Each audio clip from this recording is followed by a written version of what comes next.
Michael Savage. Again, we were misled that there were supposedly protests and assault sprang out of that.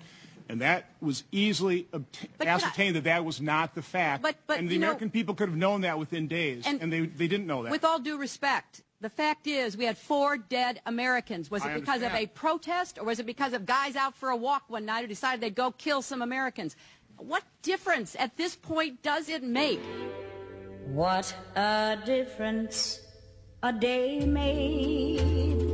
Now you understand why the Middle East is on fire. 24. Hillary Clinton doesn't know what a difference it makes as to why the Americans are dead. Nor does she care, of course. The subtext is, what difference does it make, you peasant, since nothing's going to come of it anyway? Welcome to the Savage Nation. It's one topic of many. And the phone number, 855-400-SAVAGE. You're listening to the Savage Nation, the last word in talk radio every day across America. 855-400-7282 if you care to join the conversation from anywhere in the country. You know, I don't know that I'm interested in this. We know she's a liar. We know she's incompetent. We know that she destroyed the entire Middle East. The Russians will tell you that. We have to turn to Russia to understand the debacle of this group of radical leftists from the academic world and what they have done to the Middle East. We have to turn to Russia to get the truth. The drug addicts and the drunks in America, in the American media, the sycophantic drug addicts and drunks, are certainly not going to tell you that Hillary Clinton did anything wrong. They're part and parcel of the problem. It's beyond comprehension that she doesn't know what a difference it makes. Now, what if Condoleezza Rice, after the travesty and tragedy of 9/11, had been grilled by Congress, which she was, and she said, what difference does it make? What difference does it make? Why we let all those Muslims blow up the World Trade Center and the Pentagon? What difference does it make? We have important conferences to go to. So anyway, you know, that's one story if you want to talk about it. You know, every night I sit down here before the microphone and I get ready for the hot seat. And believe me, it's getting hotter every night for a number of reasons. It's not easier, it's harder. And the reason it's harder is we're living in an increasingly Soviet-like system in America, where not only are we being intimidated to try to get at the truth of what's going on with our government, but the news has dried up. There's almost no news. Now, this is a very big hearing. She's delayed it with her accident, of course. She looked mighty good for a woman who fell on her head. I must tell you, you know, she's got some recuperative powers, that woman. She's a strong lady. Fell on her head, had a blood clot. She was in good form tonight for a woman who was hovering near death. Snapped back pretty good. Every night I sit down in the hot seat and I say to myself, well, Mike, it's better than a cold coffin, so you better enjoy it, which is what I try to do. I mean, in addition to delivering a show, I've got to try to enjoy it, don't I? I can't sit here with white-knuckle fear over everything I say. 18 years in the business, but it's starting to get harder. It's harder because the news is dried up. News is not dried up. There's no press anymore. There's no there. They're gone. They all work for the Democrat machine. Now, we're going to talk about this. Russia says today in Business Insider, we told you not to overthrow Gaddafi. This is directly related to Hillary's lies.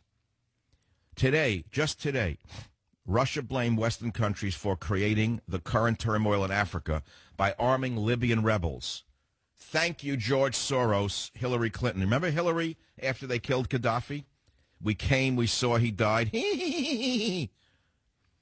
Well, the Russians today said those whom the French and Africans are fighting now in Mali are the same people who our Western partners armed so that they would overthrow the Gaddafi regime. So Hillary and Obama armed the rebels, so-called, the Islamists, who overthrew Gaddafi, who was our best friend in Libya. And take a look at what's happened now. Gaddafi warned America a year ago, before he was dead, or a year before he was dead, don't do this. He said, you may not like me, but if you do this to me, Libya will be ruled by African tribes. It will become another Somalia. Russians said today the toppling of Libyan ruler Muammar Gaddafi led to, quote, perhaps the greatest proliferation of weapons of war from any modern conflict, close quote. Can you believe this?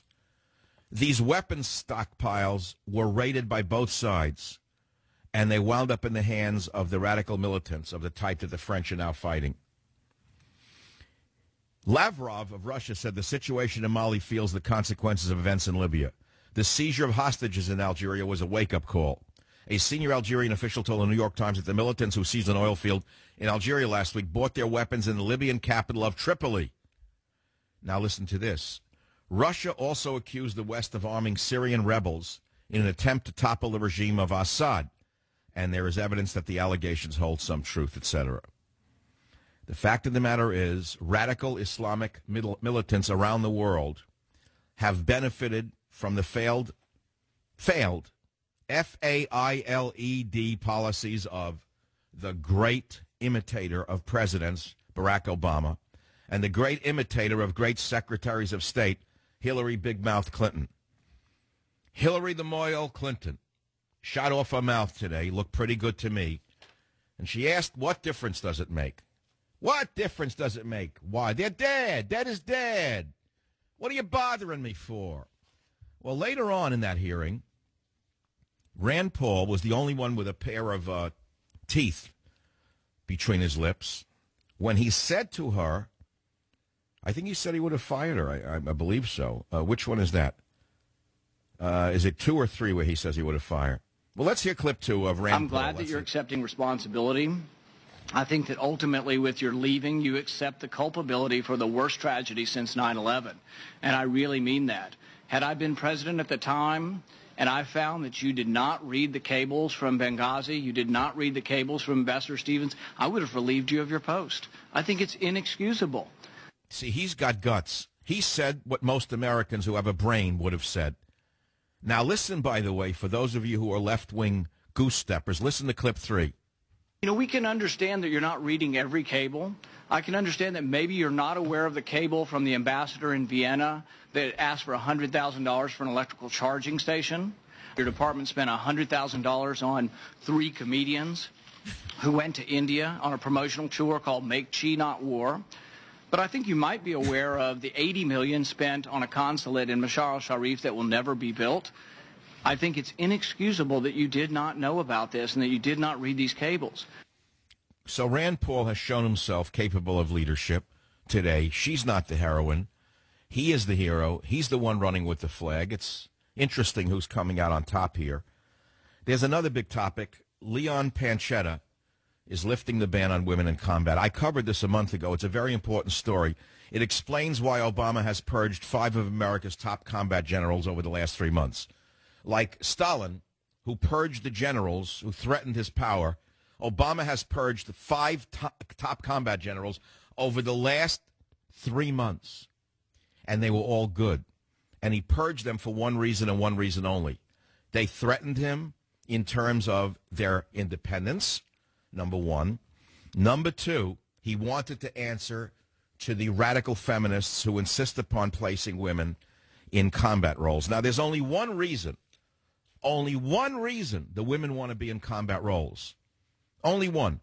There's only one reason. And do you know what that reason is? They cannot advance in the military to the highest levels unless they have combat experience. So, therefore, they're saying we're capable of combat. Put us on the front lines, which opens up an entire can of questioning. The questions are quite simple. What is the problem with women serving in combat? Now, women who haven't served in combat will say nothing. I can do what men can do. After all, women fly, women this, women that. This is not to denigrate women's bravery or commitment to America. I've seen women pilots and helicopter pilots on the Stennis when I was aboard that aircraft carrier. They're fantastic. But you're talking about something else here. You're talking about grunts on the front line with 80-pound packs. You're talking about a 225-pound Marine who gets felled by a shot or a grenade in combat. Is a 130-pound woman going to carry him out of combat? You're talking about a woman captured by Islamists who will rape her on the other side of the barbed wire and make the American Marines listen as they rape her, as she screams for them to come to her aid, and they will, and they'll get killed. That's what you're talking about. So don't fall for this left-wing crap that women are just as capable as fighting with elite commandos as men are. It's nonsense. That's my opinion. There are pros and cons of women in combat. There's only one reason for it, which is so they can claim combat experience and move up in the chain of command. But the biggest story here in this is that 5 major league top combat generals have been purged from the military by Obama strictly for the left-wing agenda, which they probably opposed, not only women in combat, but many other elements. Under federal statute and regulations, unsatisfactory leadership is not grounds for finding a breach of duty. The ARB did not find these 4 individuals breached their duty.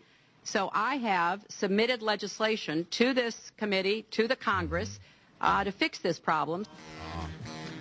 Fix the problem? You're going to bring them back from the dead? Fix what problem? They were begging for reinforcements, and either you or Obama's mother-in-law said no to the generals. You can't send planes in. You can't send men in. That's the real question here, is who denied the reinforcements? No one asked her that. She evaded, of course, as you would expect from any top diplomat. I mean, what do you expect? Unless you're going to say, I was told they needed reinforcements, but I figured screw them. Let them all die. What did I care? We were trying to trade him anyway for the blind sheik, and it blew up in our face, so we threw him overboard. That's what you expected? So we're going to get double talk. That's what you get. This is what you get when you have an academic group running a country. What do you expect? Straight talk? You don't get straight talk except on talk radio. Whether you like it or not, that's what you get here. You don't have to like it, but that's what you're getting. I'm not a bureaucrat. I'm not a diplomat. I'm a talk show host. I specialize in straight talk, the plain truth. This is what you get. You pay for what you get. And what you get from a bureaucrat is nothing but double talk, never straight talk. So what do you expect her to say? I knew they needed reinforcements, but since our plan to trade the ambassador for the blind sheik blew up in our face, whatever the reason was, we decided to just sacrifice him. Yeah, right. Yeah, Billy Budd, she isn't. What difference at this point does it make? Yeah, what? It sounded like a child being called on the carpet by a high school. Like the mother catches the child. She snuck out of the bedroom through the bedroom window.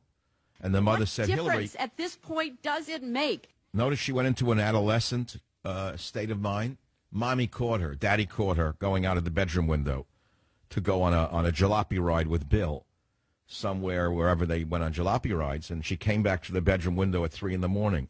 And Mom said, I heard you went out the window on a jalopy ride. And Hillary said, what difference does it make? What difference at this point does it make? All right. So this is now what they want to be the president. It's perfect follow-up. It's a perfect follow-up to Obama. Look what we have now. It might be a step up. I mean, at least we have some emotion that we can relate to. You got to hand it to her. We have emotion as opposed to the other guy who's just filled with rage and hate and divisiveness. Anyway, let's move on. Where am I going to move on to? Plenty of other topics. Do I have the minutes to develop this? I want to throw one more topic into the mix. Should women serve in combat? Let's stick to that for a minute. I don't think so. And the reasons are the ones I mentioned. But let's see what you have to say. Richard in Philadelphia on WWIQ, standing for Intelligence Quotient. Richard, welcome to the Savage Nation. Thank you, Michael. I totally disagree with you. I think women should serve in the military in the front line because they want to be treated like a man. Let them be treated like a man. You can't discriminate against no more. If you're going to make an exception for women, then you're going to make an exception for the men. If they don't want to go in the front line, they don't have to. If you understand what I'm saying. But wait a minute. What you're saying is if that's what they want, let them do it. But I'm asking a different question. It's not whether they want to serve or whether the radical feminists are happy with this decision, which they are. It's a question of whether the combat troops on the front line will be better equipped to fight the Islamic murderers or not better equipped. That's the only question. Look who we're fighting now. You're not fighting civilized troops who observe the Geneva Convention. You're fighting the lowest scum on the planet. You're fighting people living in the 13th century who hate women to begin with. Well, like I said, women should be in the front line no matter what. You can't. Okay, so let's take this. A 225-pound Marine gets shot. Can the woman who's 120 pounds, no matter how fit she is, carry him out? There's a lot of guys who can't carry a 225-pound guy. All right, so therefore let him lay there and die. What difference does it make? You're taking the Hillary approach. How about the pregnancy? Nope. How about the number of women who are getting pregnant in the service? You have any idea what an epidemic that is now? Oh, I agree with you. I understand what you're saying. You told me that about in the Navy. I agree with you. Well, it's not as simple as you may think of just letting them serve. I mean, the question is it going to make for better group cohesion or worse group cohesion? I'm going to send you a copy of A Time for War, my new novel. I'm sure you're going to love it.